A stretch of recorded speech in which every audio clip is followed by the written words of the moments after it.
Did you know that some animals aren't just animals? They're also verbs. You can duck, swan, or even cow. In this video, we'll learn how to use these wild words in English. Let's get started. Cow. To intimidate someone, that is, to scare someone into doing something by means of threats or violence. The people were cowed into submission by the invading army, so they were threatened or intimidated. The manager tried to bully her, but she was not easily cowed. So this second example sentence, we've got the passive voice, to be cowed by someone. So it's quite often used in the passive. Duck. To lower the head or body quickly to avoid being hit by something. She ducked just in time to avoid the flying ball. Imagine the ball's coming, you duck. I didn't duck in time and the boomerang hit me. Snake. To move in a twisting or winding way. Like this. The queue for the sales snaked all the way around the block. So in England, we love to queue. You often get queues that snake around a building if something is, very popular. A lot of people want it, like concert tickets. In US English, they would say the line for the sales. So queue is a British English word. The river snaked through the valley, disappearing into the hills. Parrot. To repeat someone's words without understanding them. She just parroted what the teacher said without really thinking about it. Stop parroting your parents' opinions and make up your own mind. So, parroting is actually quite a good tactic when learning a language. Listen to someone, repeat what they said. Although in this context we call it shadowing rather than parroting. Rat or rat on someone. To betray someone, especially by giving information to the authorities, like the police, for example. If your friend commits a crime and you tell the police, then you have ratted on them. Don't tell him anything, he always rats. He ratted on his friends to avoid getting into trouble himself. So nobody likes a rat, although they do make excellent pets, friendly little things. Wolf or wolf down. To eat a large amount of food in a very short time. I woke up late, so I had to wolf my breakfast to avoid being late for work, or wolf down my breakfast. The kids always wolf down their dessert. Dog. To follow someone closely and continuously. Now, when we use this is not a good thing. We use it in the sense of harassment. Nobody wants to be dogged. Celebrities often get dogged by the paparazzi. It also means, in relation to a problem, to affect you for a long time.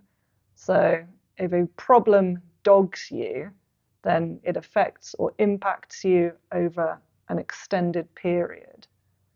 He's been dogged by ill health since his surgery. Continuously affected by it. Worm. To move slowly and with difficulty, often through a small space. He wormed his way through the crowded room to get to the exit. It also means to manipulate one's way into or out of something. So this is like a fixed expression, to worm your way into something or out of something. She wormed her way out of trouble by coming up with an elaborate excuse. Imagine you're in trouble and you sort of worm your way out of it with your excuse. Rabbit on. So this is a phrasal verb. To talk at length about something that is not interesting to the person listening. We all have a friend who rabbits on about something, or family member. He's always rabbiting on about his football team. So imagine that. I mean, great if you're interested in football, but if you're not interested and a friend of yours is always talking about it at length, then you might use this phrasal verb. And you might say to them, stop rabbiting on. Nobody cares. Pig out, another phrasal verb. To eat a lot or too much in one sitting. I'm absolutely stuffed. I pigged out at the hotel buffet. We've all done that. Just to point out, stuffed. This is an informal adjective that means very full, extremely full. And pronunciation, not buffet, but buffet. Buffet. Let's stay in tonight and pig out on pizza and ice cream. An excellent idea. I did that on, what day is this? Saturday night. I did that. Thoroughly enjoyed myself. Swan, or swan around, or swan about. So it can be a verb by itself, or it can be a phrasal verb. To move around or travel in a relaxed way, not caring that others may be annoyed. So you're not just traveling in a relaxed way, but you're doing it in a way that may annoy other people, but you don't care.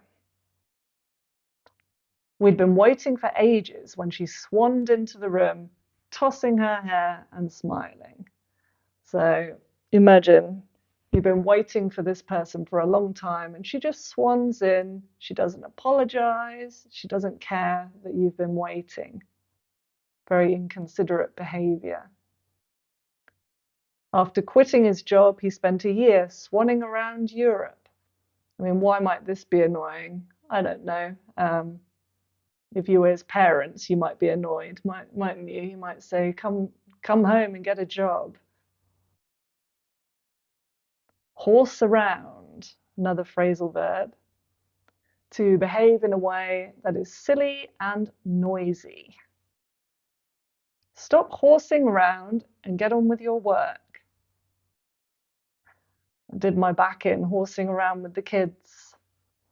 If you do your back in, this is a typical expression, then you hurt your back, usually quite badly.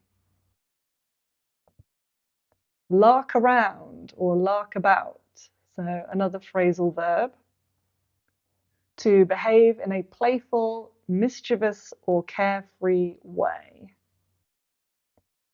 They spent the afternoon larking around in the park, just having fun, relaxing, not taking anything seriously.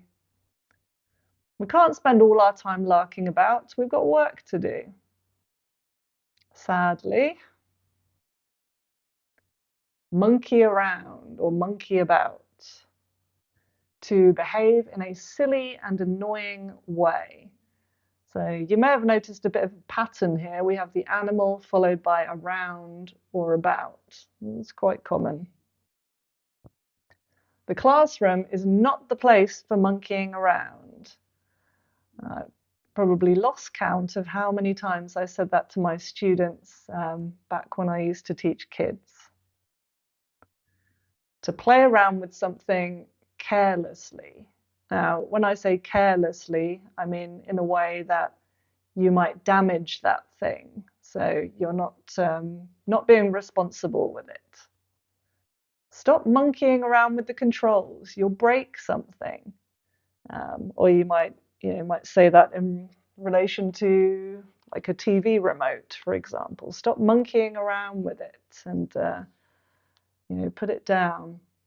In fact, in my home growing up, we used to call the TV remote the toy or the TV toy. I guess because as kids we did like to play with it. I've no doubt it was a constant source of frustration and annoyance for my parents. Panda. So this is the last one, and this is like a special mention because you can see here that panda, the verb, and panda, the animal, are spelled differently, but the pronunciation is exactly the same. So, if you pander to someone, you do or say what they want, often in a way that is excessive or insincere. The politician was accused of pandering to voters instead of being honest about the issues. So just give the people what they want, let them eat cake, as Marie Antoinette said, but you're not actually taking any action, that's meaningful. That kid is so spoilt. His parents pander to his every desire. If a kid is spoilt, also spelled ed, like this, then his parents give him everything he wants, or they let them do whatever they want to do. So nobody likes a spoilt child, do they? Okay. A massive thank you to everyone who has supported the channel by becoming a member. It really does make a big difference. And on the subject of making a difference, if you enjoyed the video, if you learned something, then please do like and subscribe and ring the notification bell to stay informed. It really does help the channel. See you in the next video.